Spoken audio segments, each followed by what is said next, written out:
With the remote GitHub MCP server, I can configure access to GitHub with just a couple lines of JSON. And when I start the server or enable the access, I'm prompted to authenticate just like I would be any other GitHub app. With the MCP server created and authentication already being handled, let's create a series of issues focused around improving the functionality of the app. I list off everything that I want to see inside the app, and I ask Copilot to expand upon these real quick bullet points, including adding in a checklist. Ensuring that agent mode is enabled, Copilot gets to work. When it goes to create that first issue, it prompts me to ensure that I do in fact want this created on the repo that I specified.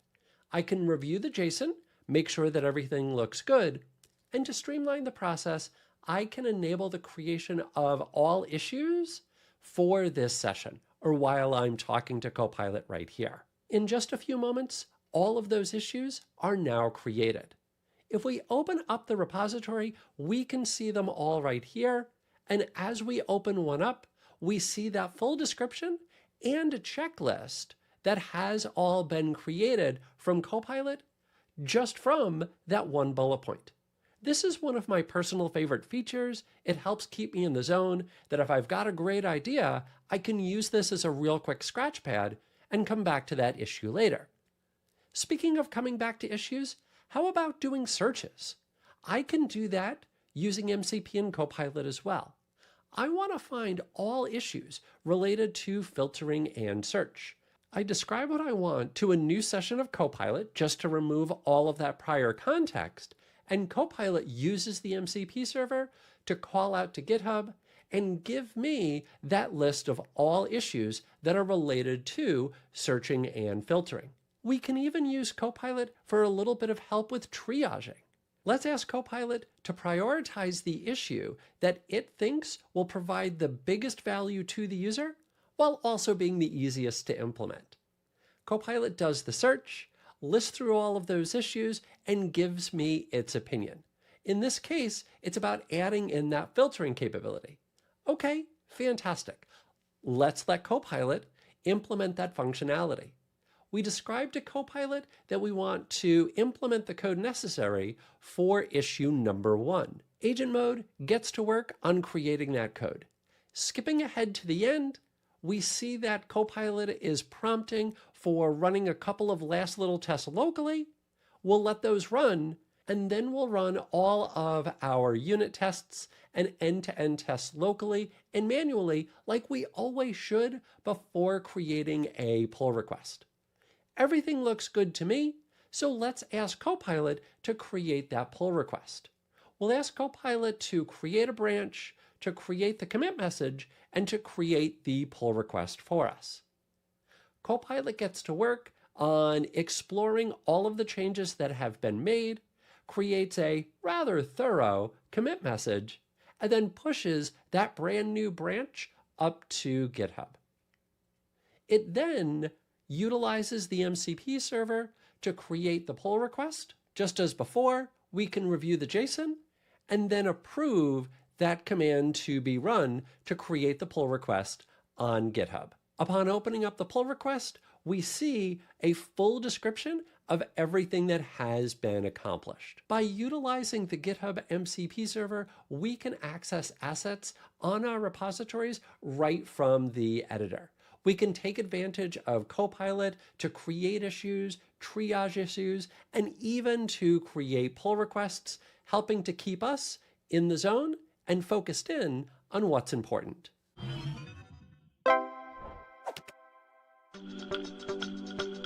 This year is the biggest universe yet. It's almost 3 times bigger than any universe. If I had to describe GitHub Universe with one word, I would say enriching. It's Nerd Super Bowl. The candy machine, the different booths, the different games. It's just a holistic experience. Demos and donuts. The branding, the people here. The effort that went into making it look good, it's beautiful. Like the artwork, the design. Good morning. It's so great to be here with all of you. We see a lot of these folks at conferences all around the world, but it's something about Universe, something magical happens. I love the keynote today because it really brought in a lot of the things that make GitHub so remarkable. It really made the developer experience front and center. Universe is a great time to share nerdy things with nerddom. There's a little video game station where you can get the bugs before they come into your code base. There was a really nice photo opportunity where they took moving photos of us. All the tools that you hear about, all the interesting mainstream tools, they're all here. And I come here and then see the people working on it and then actually see the demos. GitHub does care about and get developers and understands that there is more than one type of developer. We've got everyone from around the world coming to just enjoy software.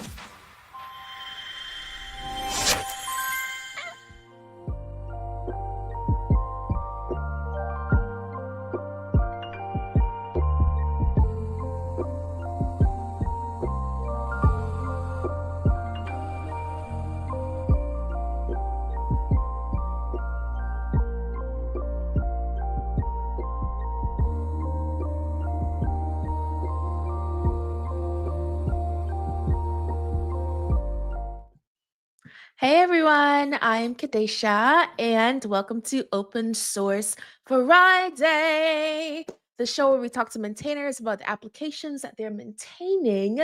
Thank you guys so much for joining us. I know that was kind of a long intro, but we had quite a bit to show off today.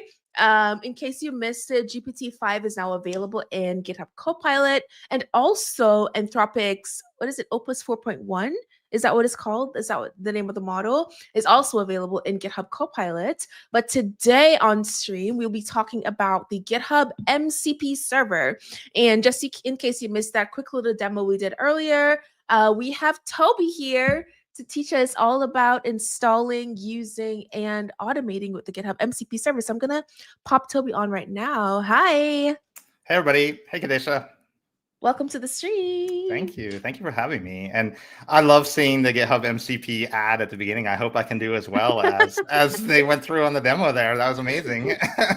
Yeah. That was curated content. This is live and, live and in demand. So let's just jump right into it because one thing about these streams, I always say this, they go so fast because we're having too much fun. So firstly, tell the people about Toby. Who is Toby and what do you do? Hi, everybody. I'm Toby Padilla, and I am a principal product manager at GitHub. I am in charge of our MCP initiatives, and so that's been a really fun job as MCP has been taking off. I've been at the company since December. Prior to that, I was the founder of the open source command line startup Charm. And before that, I was the VP of mobile at TweetDeck and Last.fm. And way back in the day, I worked at Apple as an engineer. Whoa, that's a very nice resume, Toby. It's crazy because I thought you were at GitHub forever. I felt like I was. I've been on GitHub as a user for like 16 years, something like that. I think one of the sort of just tidbit factoids is the lead developer on my team at Last.fm and TweetDeck and a bunch of like kind of failed startups I did was Max Howe, the guy who made Homebrew. So I got to see Homebrew and GitHub kind of grow together over the years. And that was a really cool experience. Gave me a lot of insight into just sort of this really massive, scalable open source. Like Max came up with this branching and forking thing, right? Where you add a formula to Homebrew. So that was kind of cool to see. Wow, that's incredible. So like you've been here since the genesis of a lot of tools and technology that we use right now in the dev space. I'm pretty old. No, not old, experience, right? You are like a principal engineer, right?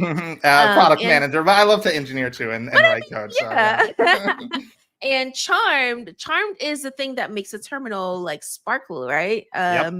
I think that's the branding of it. Charmed is great. Makes the command line glamorous. Yes. The command line glamorous. Love Charmed. Okay, so let's jump into GitHub MCP. So what is an MCP? I saw this question earlier while the demo was going. Can you tell us what an MCP is and summarize it for us? Yeah, so Model Context Protocol, MCP, is a way for AI to interact with the outside world. That means it can fetch new context, or it can actually do stuff, right? And if you look at the history of LLMs, like there was ways to do this before MCP came out. There was like the Open AI function calling API. We had extensibility on our platform, but none of them really took off. So what Anthropic did is they did a lot of like hard work to get the community bootstrapped. So a lot of times I say that MCP is more of a social innovation than it is a technical innovation. One of the things they did is, so they kind of standardized like how you would do tool calling and all of this is to bootstrap the community. They created like 20 or 30 reference servers. And this helped a lot because there was like a lot of stuff you could do with MCP like right out of the gate. And one of those MCP servers was the GitHub MCP server, and they told us it was like the most popular of all the reference servers, and so we took ownership. And we can get into that, but basically there's two parts to MCP. There's a bunch of little pieces of it, but when you can think about it fetching new context, right? Like LLMs have a cutoff date that they were trained on, and they won't have access to any information after that. Well, with MCP, they can go browse the web or search GitHub or do these things, right, and get this fresh context. Or maybe you have a private repository that an LLM wasn't trained on, and you want to add the source code to the context window. And so MCP has the ability to do that. And the other is that it can do actions. It can create a repo. It can push a pull request. It can do all of these things. Nice. And so MCP allows you to do all of that. Nice. I love that. Love MCP. I've been digging into it myself, and the amount of things you can do by just connecting an MCP server to a large language model is incredible. Like the fact that GitHub MCP server is able to do GitHub actions, like that unlocks so much automation magic that we haven't even explored yet. So it's incredible. So I know you have a demo for us off the GitHub MCP server. So let's jump into that before I ask like my barrage of questions. Cool. Let's see. Can you see my screen? There we go. Okay, great. So I'm going to do a few things. First, I'll install the MCP server. Can you zoom in for us, please? Yes. Let's see. Oops. There we go. Is that good? Okay. So I'm going to use VS Code Insiders. I zoomed in a little too much. So I don't even know if I can get to this button now. I might have to zoom out a little bit. Let's see. If you go into Insiders, and we're starting from scratch here. Let's go from here, and we'll go to extensions, and you'll see this MCP servers bit. And if you go to Browse MCP servers, it's going to open up this little mini registry thing. And we could actually talk about the registry a little bit like later on, because we're working on a new registry, and I'm actually on the MCP steering committee to work on the open source registry. But for now, VS Code has sort of hand selected some of the more popular and more polished MCP servers, and GitHub's #1 on here. So if you want to install it, you kind of go there, you go here, you click install, and you're going to end up here. Let's install it. And yes, we want to authenticate into GitHub. And I've already done this, so it kind of knows who I am. And so now we have the GitHub MCP server installed. And if we look over here, if you're in agent mode and you click on tools, you've got all your built-in tools. And now we've got the GitHub MCP server. Yep, and our famous 78 tools, which is kind of overwhelming, and we can talk about that a little bit. So now we've got it. Let's do something. I think something people don't know or realize is to get the most out of an MCP server, you may want to use what's called Copilot custom instructions. And so I'm going to make like a sample project here. I'm going to make like a bookmarklet. I had this idea, like I want to have a bookmarklet that you can use on any web page and just like shove the web page into AI and do something. I don't even know what. Yeah. So we'll start with it. I'm going to call it Swerve. And inside of Swerve, we've got a .github folder. And if you can do this in any project, and then you create a file called copilot-instructions.md. And you can give it some additional sort of like system prompt that's going to be fed into the LLM. And this can be useful to kind of guide it to use an MCP server and get it to do it in a way you want. So I'm going to say, use the GitHub MCP server and all the GitHub MCP server tools for all GitHub actions, and provide a link to GitHub after every command so I can see what you did on the web. And then I also said, I did this through trial and error. When searching GitHub, it's best to use single words or at most a couple of words, because I found that it would search for repositories with like kind of sophisticated sentences. And that's not really how our search works. It's more like looking up text or whatever. So we've got this. And so you'll see when I use the MCP server, it feeds this in as additional context. I'm going to start with just a super simple, we called it Swerve. We're like, grab those web pages and give them to AI. I'm going to cheat a bit, and I actually have my prompts, some of these written out just so we can sail through this nicely. But I think it's kind of cool. I've done this a few times. And okay, let's make the repo. And I've got a bit of a workflow that works fairly well for me. So we're going to try GPT-5 here and see how well this works. We're going to start off by just saying, create a new public repo, Swerve, push this project to it, use the description from the README for the project description. So it's going to do it. Well, that's going. It's looking like folks can't really read what's happening. Oh, no. Okay. Does it help if I collapse it a little bit, or is it? You have a super wide screen. Yeah, maybe I do. You know, I have the same issue. So I have this ultra wide screen, but then I had to make it smaller. Yeah, I had to purchase another screen that I use for streaming specifically. Oh, wow. Really? Okay, let's see. Maybe I can make this better. I switch it out whenever I'm streaming with, I have like my a cord right here that I just plug in and I just go, because I have the same issue because I love my ultra wide. Is that a little better? Okay, hopefully that's a little better, folks. Also, hello everyone in the chat. Hello to everyone that says hi to me. Hello. But yeah, let's keep going. So right now we are showing off the GitHub MCP server. So Toby just showed us how to simply clicking buttons to install the server in VS Code. And he's using VS Code Insiders today. And now we're working with Copilot agent mode with GPT-5 to do some stuff with the GitHub MCP server. And he was just telling us about Copilot instructions, and we're able to unlock some additional functionalities with GitHub Copilot and MCP by using instructions. So listen up, it's pretty good. And we're being very experimental and trying this with GPT-5. I normally use the Claude models, but we'll see. Same. See how it works today. Yeah. So we're churning along here. Hopefully people can see my screen. Hope so.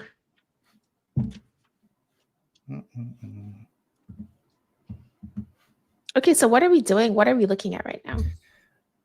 We are making the repo. And so my original prompt was create a new public repo called Swerve and push this project to it. Use the description from the README for the project description. So it's all reading all this in. It did use the GitHub MCP server it ran get me, and it's like, oh, hey, you're Toby, you're logged in, right? And so when it does stuff, now it will do it for me. And this was actually kind of interesting because when we took over the GitHub MCP server from Anthropic, the original version, they wrote it in Node.js, and we rewrote it in Go because that's sort of like what we knew.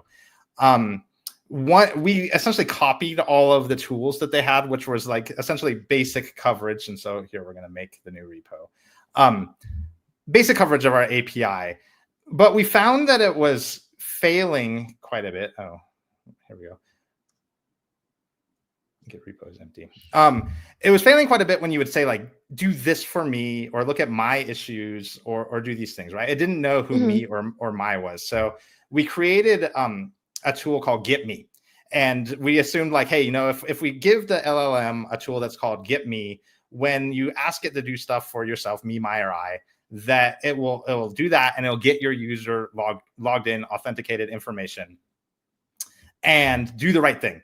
And sure enough, like you see that I'm just going to tell it to continue. Let's live dangerously on all these things. Yes. You'll see that it does this like right off the bat, right? Like I said, create a new repo, and it's like, okay, well, who is this person? Like, like it doesn't know that right off the bat. Right. So you'll see it run this Get user profile as the first step for a lot of the actions it takes. And it made the MCP server work a lot better for many, many use cases. Okay, now we're like creating Nice. stuff, pushing this stuff up. All this And is so going. before you go any further, I have two questions. So the Okay. first question is, you mentioned that the GitHub MCP server has tools. So what are tools in this context? Good question. So tools are, let's take a look at them.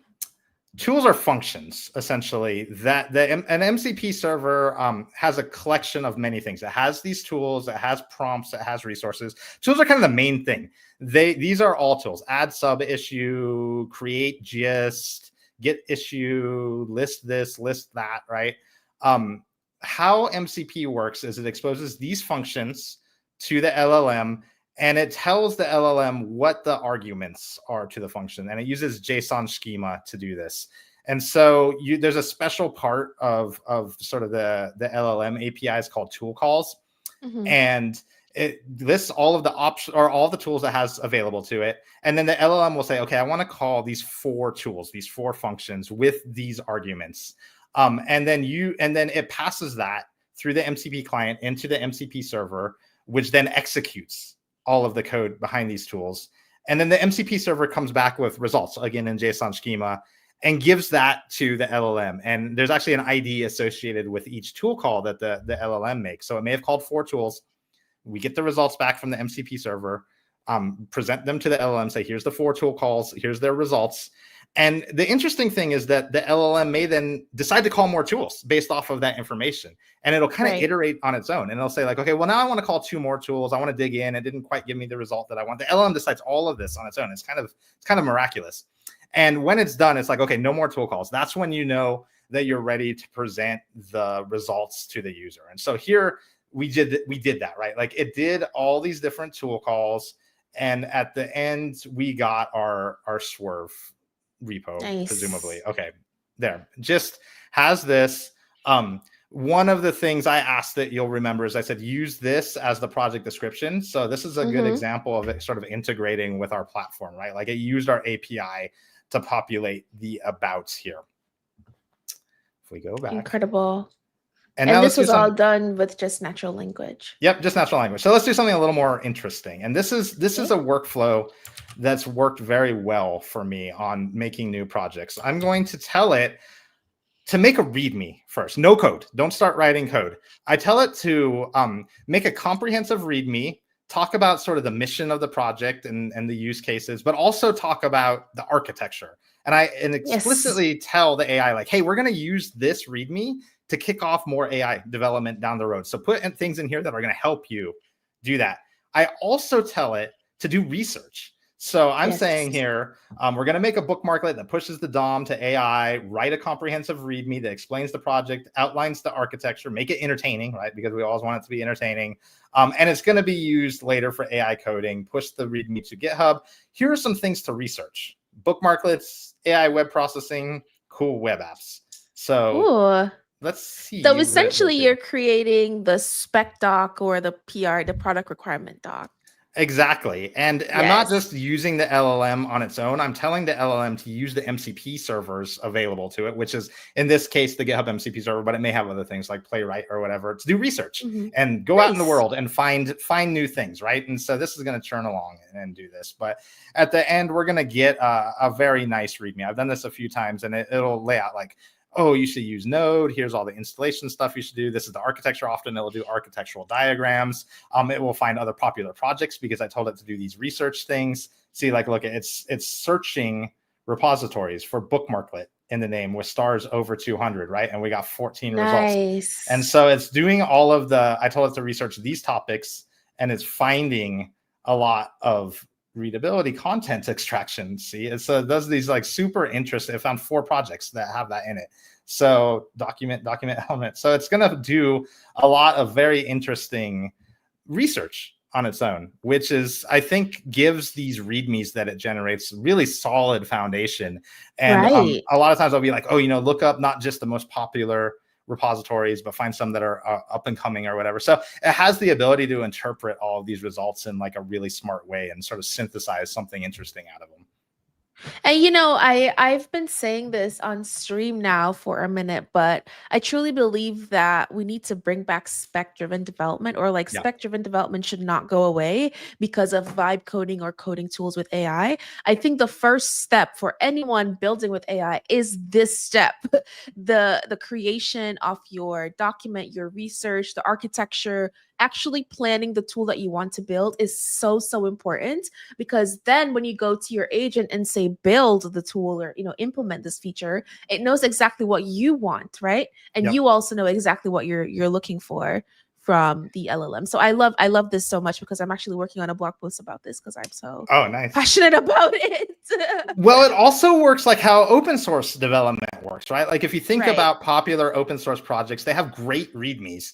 And so, and I would almost say, instead of calling it spec-driven development, you call it README-driven development, right? Like you make a README first, and that's the front door to the project. And that's how people are going to interpret and learn about the project anyway. So getting a really rock solid README as the step one is going to help like actual humans understand what to do with all of this stuff as well, right? So I think that you're spot on, like getting as you think about AI making stuff. So it's found all these different research checkpoints, it's scanned, it's found important other people's projects. That these are all GitHub repos. We're not using Google or anything, right? We're just using the GitHub MCP server to do this. Let's keep incredible. Yeah. And out of the back of this, we should get yes, let's continue on everything. Always allow. So let's pause for a second to answer a few questions. So first question is, would email automation be considered an MCP? You would, you could get an email MCP server. Something that I think we're in the early days, right? And so I'm interacting with this MCP server through VS Code, and I'm doing it in the context of like writing a new project and coding and all of these things. If you wanted like automation, email automation, you may want to write your own agent that uses MCP servers. So the LLM calling the MCP server, interpreting the results, all that will be the same, but maybe you want it running in like a continuous loop, or like it gets a new email from you or whatever, right? And it starts doing stuff like this. So there are notifications in the MCP spec that will be pushed back to the MCP host, which is the terminology for where you're installing these MCP servers. Today, these MCP hosts are often like IDEs and stuff, but I could imagine a future where the MCP host is more of an automation platform, right? And so it knows what to do with these notifications to kick off other actions or something like that. So the answer is yes. A lot of times you'll see people as well like use like the Slack MCP server or the Google Docs or the Gmail MCP server and say stuff like, what did I do this week? I need to write a status report for my boss. Like look at everything that I did and come up with an answer for that, right? And so I think that is that type of automation is what you're going to see. It's kind of going maybe a little off the rails here, but that is how you would do it. You would get an MCP server that interfaces with your email, and then you'd start prompting. But I think that there's maybe some work to be done at the host level to satisfy some of these other use cases aside from coding. And so I think a great use case for email automation would be to use N8N, right? The open source tool for all sorts of automation I see people doing all over the place. And recently I found an open source, it's not the official N8N MCP server, but there's a really good N8N MCP server repository on GitHub that I saw someone connect to an IDE, and then they had the agent, they use Claude agent to build an automation. I forgot what it was, but essentially, like, let's say you want your Claude or like Copilot to build your email automation system. And it did it so incredibly well because of the context provided by the MCP server. So MCP it's not going anywhere, I don't think. No, and I think it's only going to get better. It's super raw. Yeah. Right? Like, we're even watching it like, oh, there's errors. It's doing stuff like, who knows? This only gets better from here, right? Like we're in the super early days of this stuff. It's exciting, and at the same time you're gonna hit potholes along the way, right? Like as you try to do these things, you're gonna have to learn and maybe even build some solutions to problems that you're hitting. But it's so powerful, even in the state that it's in today, that you can only imagine it getting much better. Let's do one more question before you pop in. So Can someone please explain how MCP authenticates users? That would depend on the server, correct? Yes, but there's elements of this in the spec, and it's kind of an interesting history lesson about the MCP protocol as well. So at first it was just like local MCP servers, and this means that you would run an MCP server on your machine, and it could do whatever, right? Like it has access to everything on your machine. If you wanted to authenticate against a remote service, you would often do something like create a personal access token. This is how our MCP server worked at first. And you would add it to like an environment variable or to somehow the configuration of this local MCP server. And this was sort of left to the user and the MCP server author to figure out whatever made sense for that server. That's not a great experience. It's also not very secure, right? Like making a personal access token, this is fraught with danger. You may give it too many permissions. You probably aren't going to put the expiration you want on it. I was just going to say you may never make it expire. Yeah, exactly. That's what I do. And it's not what you're supposed to do. Who doesn't do it? Who doesn't do it? And then you have to figure out how to get in your environment variables and stuff. It's not an easy thing. And so there was, when remote MCP servers first came out, there was a version of OAuth that was in the MCP spec, but it put a lot of the work on the server author to kind of know how OAuth worked and be a security expert. And that wasn't ideal. Around the time we started, Microsoft and GitHub started working with Anthropic. We're like, we want to do remote MCP servers, but we're not super happy with this OAuth flow. So Den Delamarski, who is an OAuth expert from Microsoft, joined the MCP steering committee and worked with Aaron Parecki from Okta to come up with a new version of the protocol that had sort of took a lot of the work off the server offers plate around OAuth and created this new OAuth flow. So the newest version of the MCP protocol spec has the OAuth flow that we've implemented in the remote GitHub MCP server. And so the way auth works now is kind of what you saw. When I installed it, it went through an OAuth flow. VS Code actually has really good support for GitHub, which is why it was like fully integrated and you didn't see it go to a web page. But if we were in another host, it would have opened up like a web page and said like, oh, Toby, do you want to authenticate the MCP server to access your stuff? And I would have said yes. And we would have gone from there. Yep. Got you. Okay, let's keep going, and then I'll ask all the questions later. So if you have questions, drop them in the chat. We're gonna save them for Toby at the end. I'm gonna do this manually. We're gonna add our README. Oh, and a question about GPT-5. Is GPT-5 available on the main IntelliJ Copilot plugin? Oh, great question. Let's see. I'll check it out for you and let you know. Okay. Yeah, it was in VS. It was in Insiders just by default. Yeah. So keep going with the GitHub MCP. I'll look this up. Okay. GitHub Copilot GPT-5. We're going to force this because that's what we do.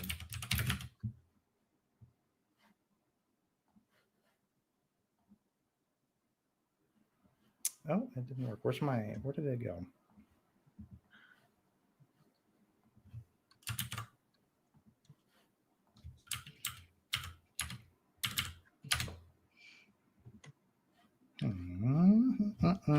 So right now, Toby is working on building his Swerve app with the GitHub Copilot, of course, agent mode, and the GitHub MCP server. So what he's done so far is he did complete research on using the GitHub MCP server and Copilot to see whether or not there were tools that were similar to his Swerve app.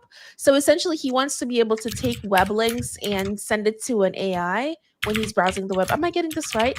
Talk us through what you're doing. Yeah, we had it added the wrong remote for our thing, so that was interesting. So I need to do this. It was trying to push it to the wrong repo. Let's see. We'll get it fixed.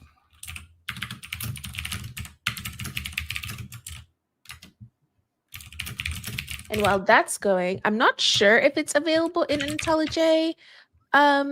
When you update your IntelliJ, just check the model picker to see if it's there. If it's not there, just be patient as we roll it out to more IDEs and like more folks.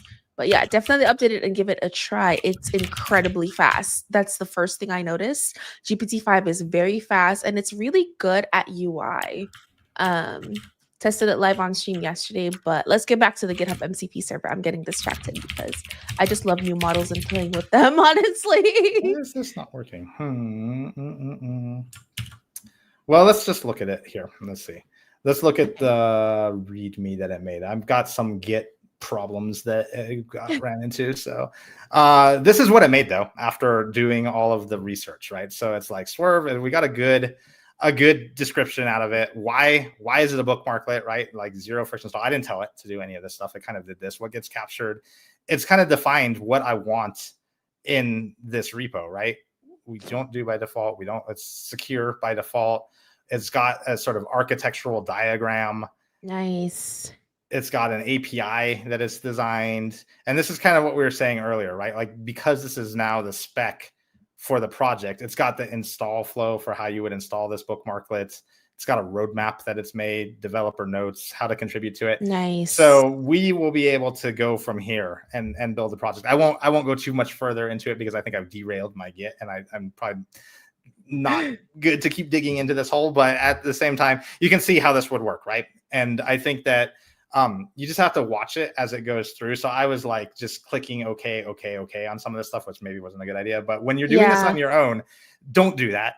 Don't do that. Open them up and open these up and make sure that they're doing what you think that they're going to do, and that it's not doing anything nefarious, because you still have to give it a little bit of oversight today. Yeah. And that's true with any AI tooling, right? Like give into the vibes, but keep a human in the loop, you know? Yeah, absolutely.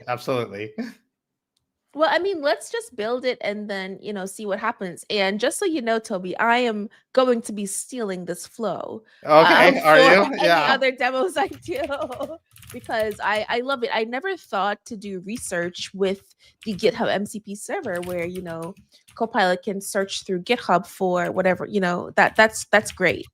I love this flow. Yeah, it's worked really well for me. Let's see. Okay, so Jason says, are these recorded so I can review this later?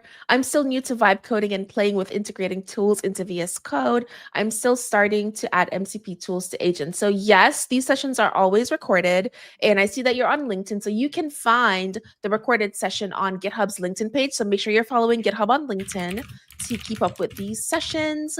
And you'll also see it on YouTube and Twitch on all platforms for sure.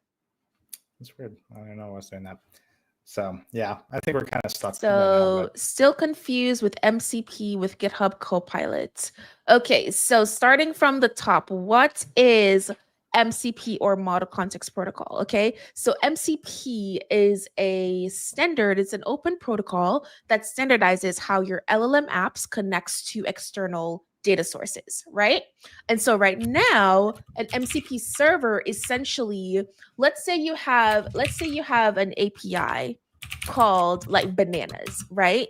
And you want your kitchen to be able to buy bananas from the banana API. So instead of creating like custom API calls to fetch bananas from the banana store, you're going to, the banana store created what's called an MCP server, because you have an AI in your kitchen that's going to, can't go to the store physically, but you can grab the banana MCP server and connect it to your kitchen LLM, and now your LLM can talk to the banana MCP server, right? So MCP is essentially a way for LLMs to communicate with external data sources. So right here, Toby installed the GitHub MCP server, and this allows you to create repositories, create issues, interact with GitHub Actions. So it opens up automation workflow and so much more, right? And so right now we're working in VS Code Insiders, which serve as the MCP host, right? And I know there are a lot of terms with MCP. Don't worry. I have my notebook literally right here because I have everything written out for my own self. But an MCP host is an LLM app that you want to use to access the data through MCP. So VS Code is a perfect example of an MCP host because you can connect external MCP servers to the host. I hope that clears up some confusion and I didn't just confuse you even more, but essentially you can use natural language to get data from your tools. That's it. That's literally the point of MCP servers and MCP. It's a way for LLMs to talk to your external data. Hopefully that helps. And so I got the Git stuff sort of sorted out. So now we've got the README that it generated in the project. Great. What I told it to do next is kind of what you saw in the ad for the MCP server at the beginning, is like make 10 issues based off of this to get the project started. I said, look at the current state, create 10 new issues that will iteratively develop this into a V1. And so now it's going to go through and start opening these issues, right? Like the first one it's going to make is implement a minified bookmarklet generator. So it's starting to go through this, and something that we'll see, they're probably already showing up. Yeah, so this was like the first. It even gave it the good first issue and enhancement tags on here, and so it made this issue, right? And something that's interesting that people don't necessarily know is, well, this is churning along. I'm going to go in here and I'm going to assign it to Copilot. So I'm going to use the Copilot coding agent while the agent inside of VS Code is working along. And so we'll see it start to implement this issue, and it will reference the README that we've already created, and that will sort of like help give it guidance. And so all this is going through. While you're doing this, it's interesting because the Copilot agent actually uses the GitHub MCP server under the covers. So like I was talking about before, how sometimes you want to build an agent, not an IDE that you install MCP servers into. Well, the Copilot coding agent has the GitHub MCP server installed in it. So as it interacts with the GitHub platform to do its thing, it's going to use the MCP server to do a lot of that. Mm-hmm. So it's doing cool. Yeah. Cool. So you assigned it to Copilot coding agent on GitHub. Nice. Yep. Did you do that through the MCP server? I did it through the website, but we can do it through the MCP server too. So after this is done, I'll just assign all of them to, I'll just say assign them all to Copilot. You can, there's a new addition to the GitHub MCP server and its integration with the Copilot coding agent. So when the coding agent first launched, you had to assign an issue like I just did to the coding agent. But now you can actually use the GitHub MCP server to kind of bypass that step and just say like, I want the coding agent to do this, or I want the coding agent to do that. And it won't make an issue first, and it will just start doing it, and it will do a PR when it's done. Oops. Gotcha. Okay, while we're waiting, let's answer some questions because I have a few that's bubbling. Hold on. Okay, so this is just a comment. It says MCP servers allow you to connect LLMs like GPT to access content on different sites like GitHub. Exactly. That's exactly what an MCP server is. Okay, so are these recorded? Yes, everything was recorded. You can see it later on LinkedIn. So I have Copilot and Copilot Chat installed in VS Code. How do I get it to be able to do what Klein does and run commands on the command line? Am I missing an extension? Ooh. You're probably not using agent mode, but Toby, go ahead and answer this for me. That's probably step one, right? Like you can't do MCP and these interactive things in ask mode. You have to be in agent mode. So make sure you're in agent mode. And if you look at the built-in tools, this is essentially an MCP that's built into VS Code.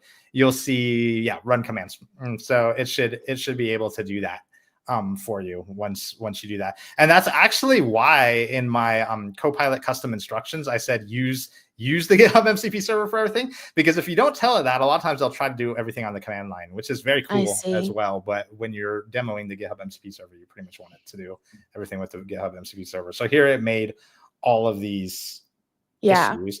And because I said this, provide a link to GitHub after every command in my custom Copilot instructions, that's why I think we're getting a lot of these things. And so now one second, Toby, but for clarity on this question, so GitHub Copilot has 3 modes, right? There's chat, there's edit, and there's agent mode. agent mode is able to go off and be agentic. So it's able to run commands, build full applications, but you have to be in the correct mode to be able to have agent mode run commands on the command line. So try that out. If it doesn't work, Jason, send me a message on LinkedIn and I'm happy to hop into a Zoom with you. And let's say assign all of the issues, these issues to except one, because we already did that, to the Copilot coding agent.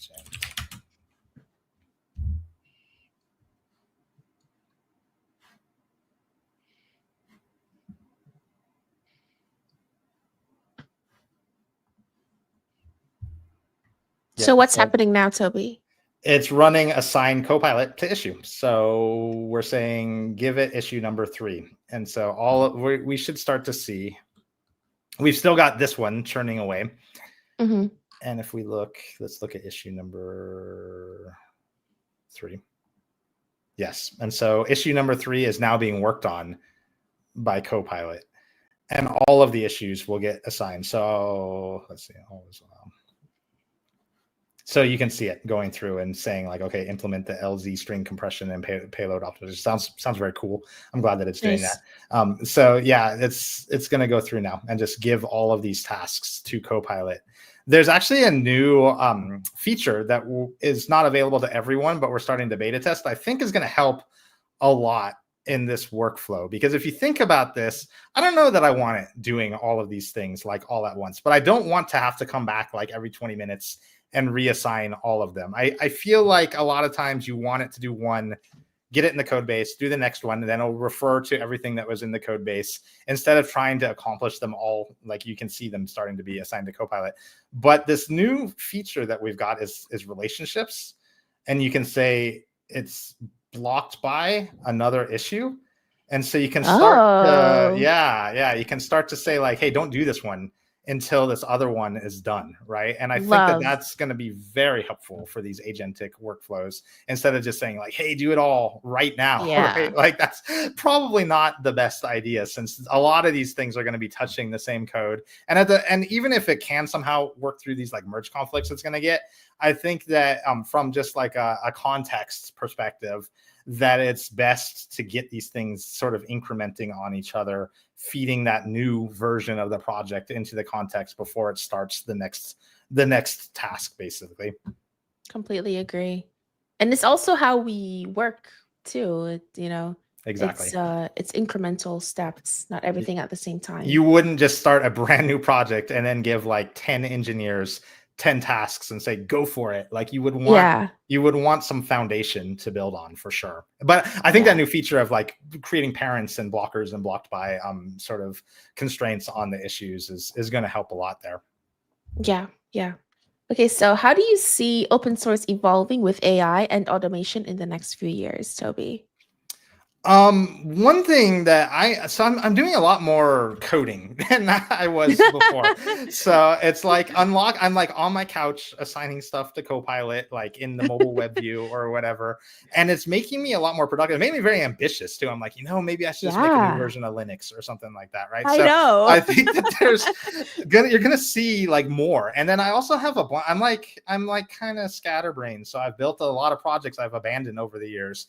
But there's still, I think, good ideas, right? So I would love to just put them into like some kind of AI mode and let these open source projects that I've made that I've not touched for like 6 years or something come back to life.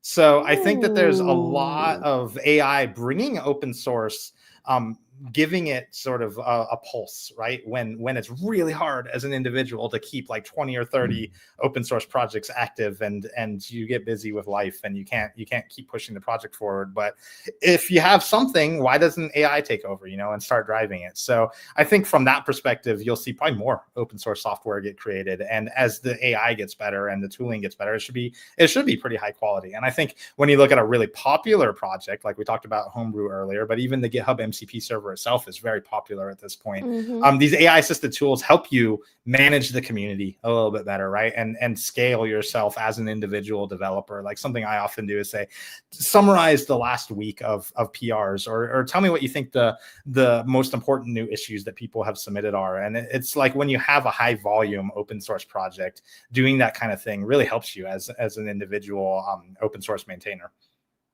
Nice. I'd be curious if you can access MCP GitHub Server tools or the GitHub MCP Server tools outside of VS Code, like the terminal.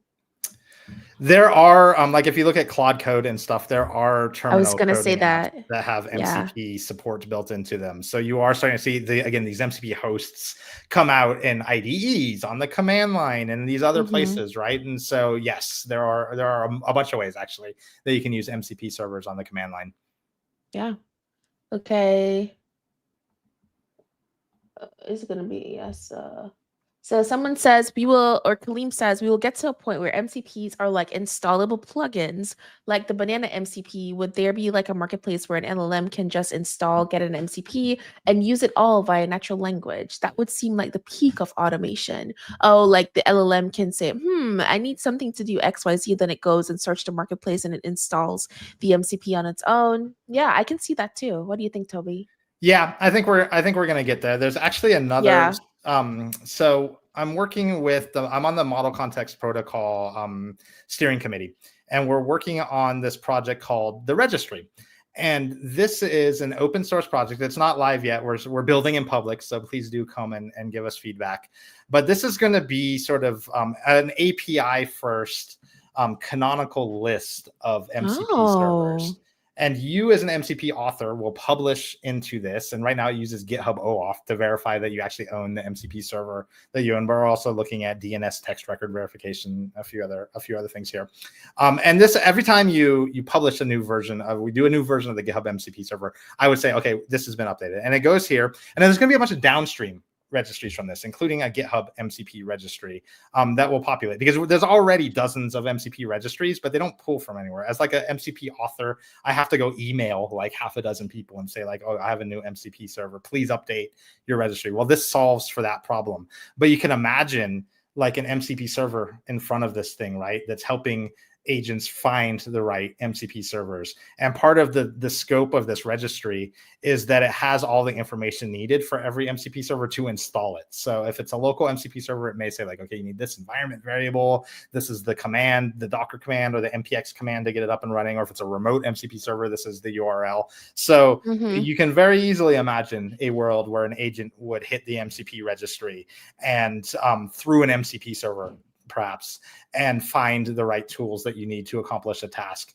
Something else that is probably somewhat related, and the new version of VS Code Insiders actually implements, is when you have a lot of tools, it can overwhelm the LLM. So we have our many tools in the GitHub MCP server, and this actually breaks a lot. I think it breaks like Cursor. Cursor will not support this. And if you start adding more MCP servers, then it gets even worse, right? It exacerbates the problem. And so the new VS Code has a smart tool selection. So it's doing a bit of a vectorized lookup on these tools. And it's kind of making it so you can have unlimited tools. Well, you can kind of combine that idea with what I just said about the MCP registry, and you can imagine it fetching like all these tools and adding them to the available tool pool, and then the agent like semantically looking up which tools that it needs locally, and then using just the 2 or 3 tools that it needs to accomplish the job. Because right now all of this is getting crammed into the context on every request. So it'll help trim down the context. It will help with tool selection. I think it will help with this sort of like dynamic discovery of the right tool for the right job that an agent could potentially drive without a human having to do anything. Wow. Yeah, it's like you give LLMs very little context, bad output. Too much context, bad output. It just has to be just the right amount. Yeah, exactly. Just the right amount. So a question here is, are plugins different from MCPs, or how are they similar, or what are the differences? What do you think about that, Toby? I think that so when we're talking about VS Code, for example, they have extensions.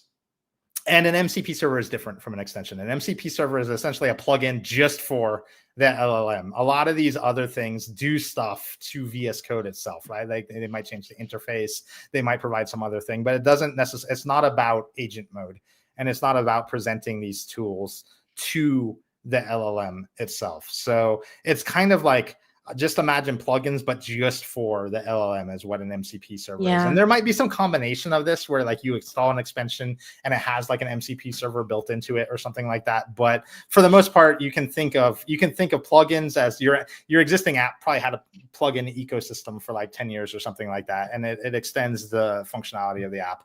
But an MCP server is essentially a plugin for an agent or an LLM. Yeah. So essentially, we have extensions or plugins, and LLM has MCP servers. Correct. Great. Eliza OS has a cool CLI for using MCP via terminal for its 90+ open source plugins. Whoa. First of all, what is Eliza OS? Secondly, is it open source? And third, if it is, please send me a message on LinkedIn so we can get you on the stream. That sounds super cool. Would love to see it in action. Yeah, I've never heard of that, but it sounds amazing. Yeah. Well, I think that's interesting because if I understand it correctly, it's basically taking existing tools and making an MCP server that exposes them. We're starting to see various projects like this. For instance, we have a product called API Manager. And it's really related project, API Center from Microsoft. And it was like a REST API management system. It was for inventorying and having some policy around REST APIs. But they added MCP support. And one of the things they did is make it so that you can automatically turn a REST API into an MCP server. And so this sounds a little something like that. It's taking these plugins and it's just like making them automatically MCP servers. And so that is awesome to get started and bootstrapped. But it's probably not the best way to design an MCP server. And honestly, like the way we've built the GitHub MCP server is not really the best way to do it either, because we're just mapping one-to-one in a lot of cases to our GitHub API. And we're starting to learn, like, crafting sort of higher level use cases and making the tools do that is better for the LLM. So we're starting to move in that direction as well, where we, like even this, where I said like assign them the Copilot, like that is a tool that doesn't have a corresponding API. It's more of a use case that we're giving as a tool. Because if you think about how the LLM is interacting with these things, it's very much like a natural language user experience. I'm not calling a function, I'm telling it to do something. Well, it also wants to look at that type of tool where it's like, oh, they said to do this. Well, here's a tool that does exactly that. I'm going to call it, instead of trying to stitch together a bunch of lower level functions. Gotcha. Along the same lines, I think this will be my last question because it's now top of the hour. How much time does it take to build an MCP server, and how hard is it to build one? Super easy, actually. There's not much to it. It's just like you might want to think through like what I just said, but the actual act of building an MCP server is pretty trivial. It's just a wrapper. You create a tool, give it the tool name, tool description, and then it does stuff. So you're going to call out to like your actual functions or business logic or underlying REST API or whatever to accomplish what that tool is meant to do.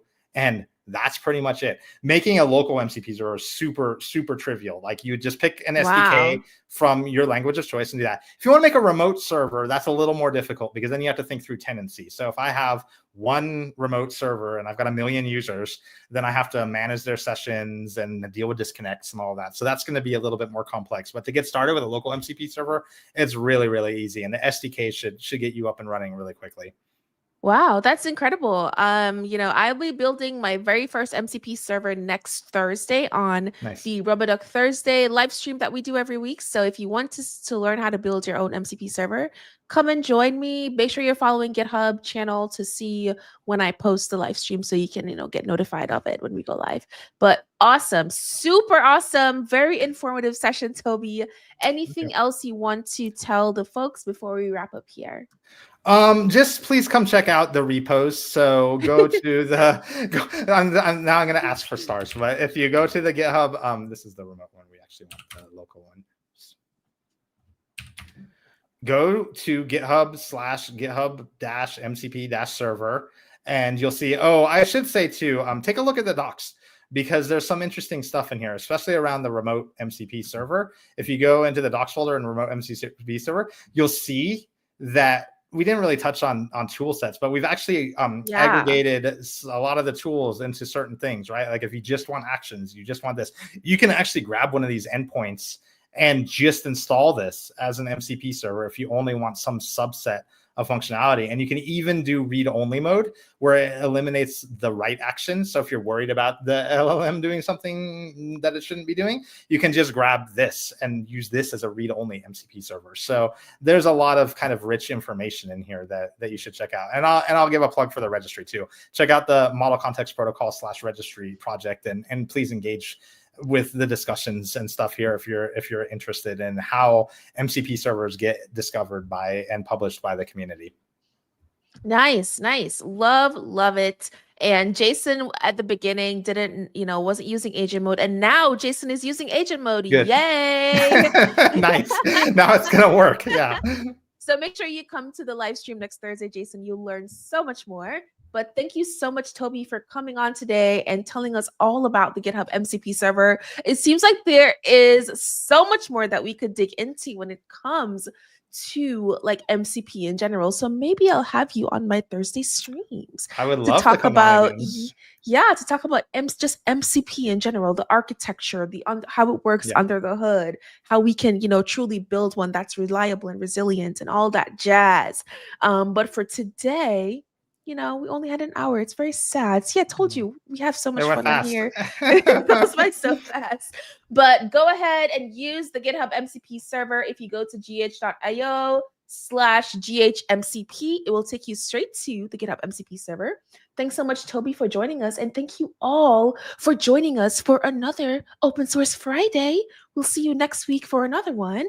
And if you are Eliza OS, please contact me so you can come on the stream. This project seems very interesting. Autonomous agents for everyone. Come, tell us more. Would love to hear from you. But until next time, folks, happy Friday and bye.